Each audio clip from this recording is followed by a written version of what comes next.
Alors, Bezrat Hashem, le Zohar de ce matin, l'Ilou Nishmat, Mesodi Badona. Rabbi Shimon Bar Yochai dit ici un verset, Vaïkachu, Vaishlichu oto abora, Ve'aborek en bomaim. Les frères de Yosef, ils ne savaient pas quoi faire avec lui. Alors, qu'est-ce qu'ils ont fait? Il y avait un puits là-bas, ils l'ont jeté dans le puits. Ils ont regardé, Ve'aborek en bomaim. Il n'y avait pas d'eau, parce qu'ils ne voulaient pas qu'il se noie. Okay? Le puits à l'époque, le puits dehors, des fois, il se remplissait avec la pluie. Okay? Alors, ils ne voulaient pas le noyer, Hazve Shalom. Alors, qu'est-ce qu'ils ont dit? Ils ont regardé, en maïm, il n'y a pas d'eau. Et Allah, mettez-le dans le puits. Vayashlichu oto abora.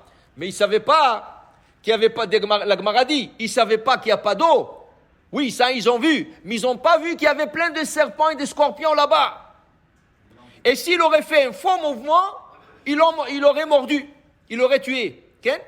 Dit Rabbi Yehuda, Patach Rabbi Yehuda, dit Rabbi Yehuda, regarde. Qu'est-ce qui a sauvé Yosef? Qu'est-ce qui a sauvé Yosef de ce serpent et ce scorpion? Sa Torah.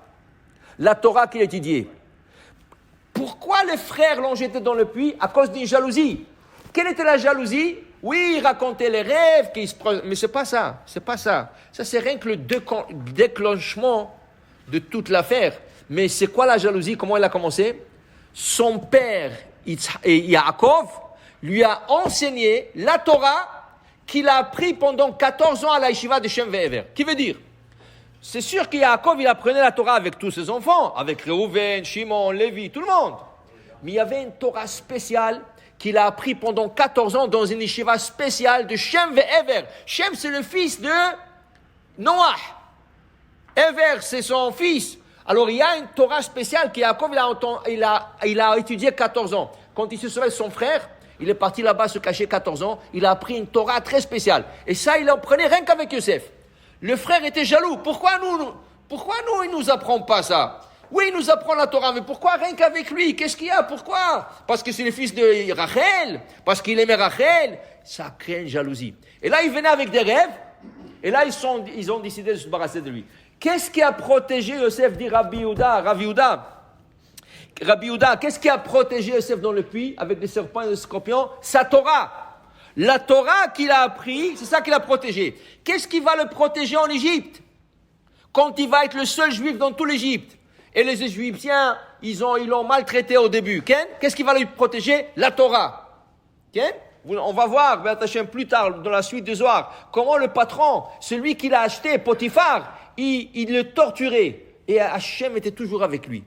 Tout ce qu'il faisait, il réussissait. C'est la Torah. Dit Rabbi Yehuda. Donc, on comprend l'importance d'étudier la Torah. Pourquoi? Il dit ici que la Torah, d'abord, te sauve ba'olam hazeh, dans ce monde. D'abord. Deuxièmement, après 120 ans, tu es dans la terre. Qu'est-ce qu'il y a dans la terre? Il y a des serpents, et des scorpions et des vers. Qui c'est qui va te sauver de tout ça? C'est la Torah. La Torah te sauve de tout ça. Alors même quand tu es sous terre, la Torah te protège. Et quand ta neshama monte en haut, elle doit donner compte rendu, il y a des malachim qui veulent faire mal et tout ça. La Torah, stop. Celui-là, il a étudié la Torah. Tu ne peux pas le toucher. Tu comprends, la Torah est là. Alors il dit, c'est ça qu'il disait le roi Salomon.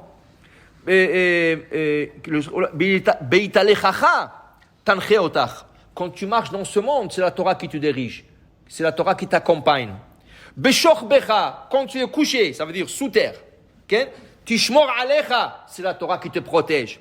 Ve'akitzota, et quand tu te réveilleras dans l'autre monde, hitesichecha, c'est la Torah qui va être ta conversation, c'est la Torah qui te protège. Alors il dit ici, c'est pour ça que c'est important de dire la Torah. Une autre chose que les Chachamim ont pris de ça, ve'aborek en bomaim. Qu'est-ce que c'est bor? Bor, c'est notre tête, c'est le cerveau. Des fois, il y a des gens qui apprennent pas la Torah. Alors, qu'est-ce qu'il y a dans la tête? En maïm. Maïm, c'est Torah. Ils n'ont pas Torah. Quand il n'y a pas de Torah dans la tête, qu'est-ce qu'il y a dans la tête? Des serpents et des scorpions. Qu'est-ce que ça veut dire? Tu cherches à faire du mal toute la journée. Je vais faire ça, je vais voler ici, je vais mentir ici. Dans la tête, il n'y a que des serpents et des scorpions qui marchent. Tu remplis la tête avec Torah, qu'est-ce qui arrive? Les serpents, ils ne peuvent pas vivre dans l'eau. Alors, qu'est-ce qu'ils font? Ils flottent, et ils sortent du puits. Et là, le puits reste plein d'eau. La même chose, quand tu remplis la tête avec Torah, les serpents et les scorpions s'en vont, et qu'est-ce qui reste dans la tête? La Torah Kedosha. C'est pour ça que c'est important d'étudier chaque jour un peu. Remplir, chaque jour tu remplis la tête un peu de Torah, de Torah, de Torah. Comme ça, tu fais pas de bêtises. Parce qu'une tête sans Torah, ça veut dire que si on n'apprend pas la Torah, on peut faire des bêtises. Et la Torah, en plus de ça, elle protège. Dans ce monde, sous ce monde et dans l'autre monde, c'est la Torah qui nous protège toujours. Amen, ve amen. Rabbi Hanakasha omer.